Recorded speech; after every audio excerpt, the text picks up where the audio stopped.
দেখ, রাস্তা থেকে রিঙ্কি দিদি আসছে। চল চল, আমরা যাই আগে। চল চল চল চল।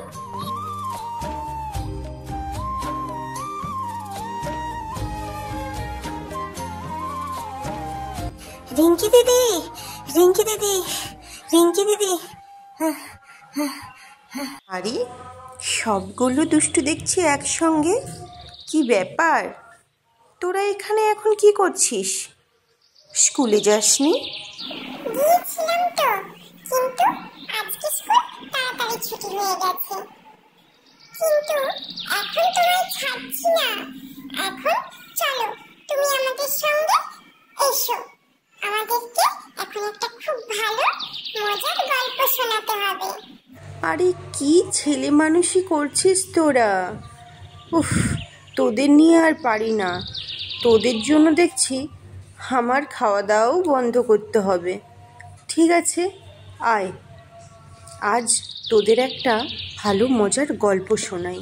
কি মজা, কি মজা! রুক্মিদি গল্প শোনাবে, মজার মজার গল্প শোনাবে। কি মজা, কি মজা!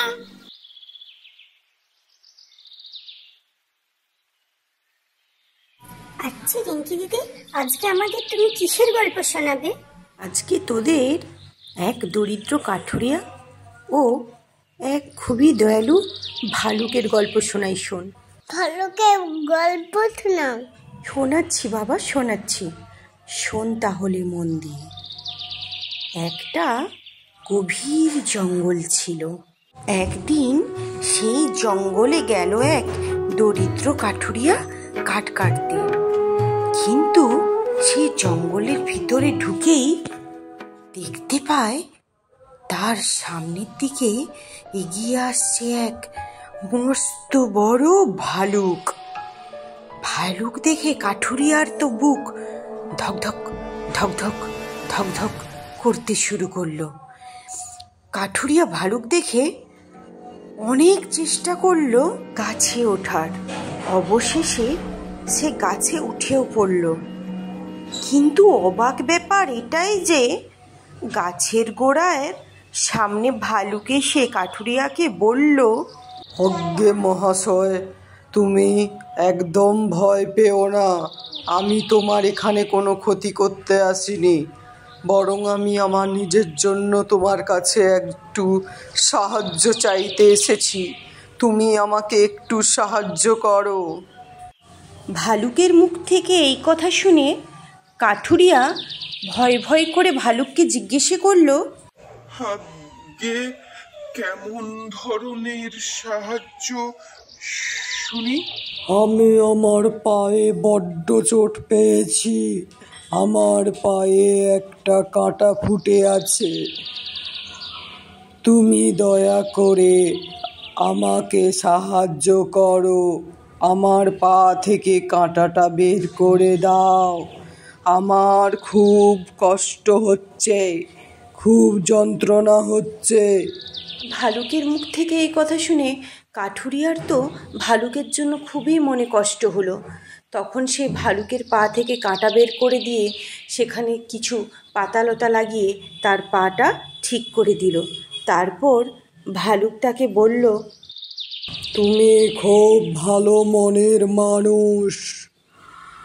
তুমি আমার অনেক বড় উপকার করলে। না না ভালুক ভাইয়া, এতে উপকারের কি আছে? তুমি এখন ঠিক আছো তো? তাহলে আমি এখন আসি। আজ অনেক বেলা হয়ে গেল। বাড়িতে আবার বউ ছেলে মেয়েরা অপেক্ষা করছে। জানি না আজকে ওদের মুখে যে কি তুলে দেব। দাঁড়াও দাঁড়াও, তুমি খুব ভালো মনের মানুষ। তোমার মনে অনেক দয়া মায়া, তাই আমি তোমায় পুরস্কার দিতে চাই। এসো।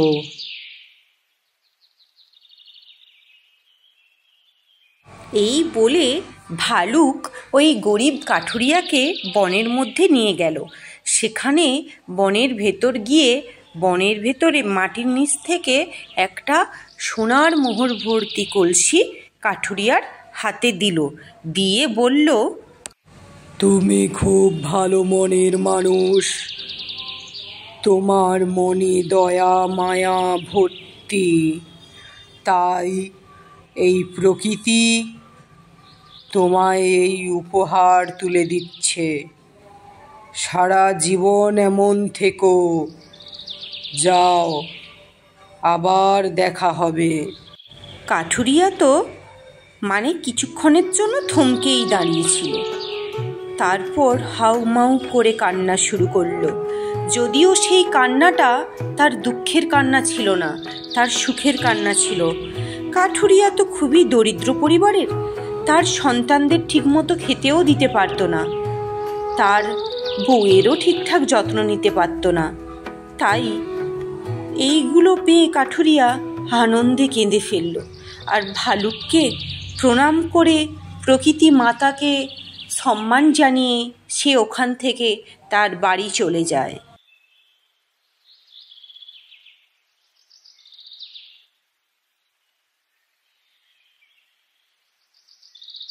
তারপর থেকে সেই কাঠুরিয়ার দারিদ্রতা সারা জীবনের জন্য ঘুচে গেল। সে তার বউ বাচ্চা নিয়ে, পরিবার নিয়ে সুখে শান্তিতে থাকতে শুরু করলো, কিন্তু পরোপকার করা ভুলল না। তাহলে কী রে দুষ্টুর দল, তোরা এই গল্প থেকে বলতো, এই গল্প থেকে তোরা কি বুঝতে পারলি? আমি বলছি, এই গল্প থেকে আমরা এটাই শিখতে পারলাম যে মানুষের মন ভালো হওয়া ভালো। যে মানুষ ভালো হয়, অন্যের উপকার করে, কারোর খারাপ করে না, মনে দয়া মায়া ভর্তি, তার কোনোদিনও খারাপ হয় না। স্বয়ং ঈশ্বর তার ভালো করেন। একদম ঠিক, ছুটকি একদম ঠিক কথা বলেছে। তাহলে ঠিক আছে, আজকের মতো এতটুকুই থাক। আমি এখন আসি, আবার পরে তোদের সঙ্গে গল্প হবে।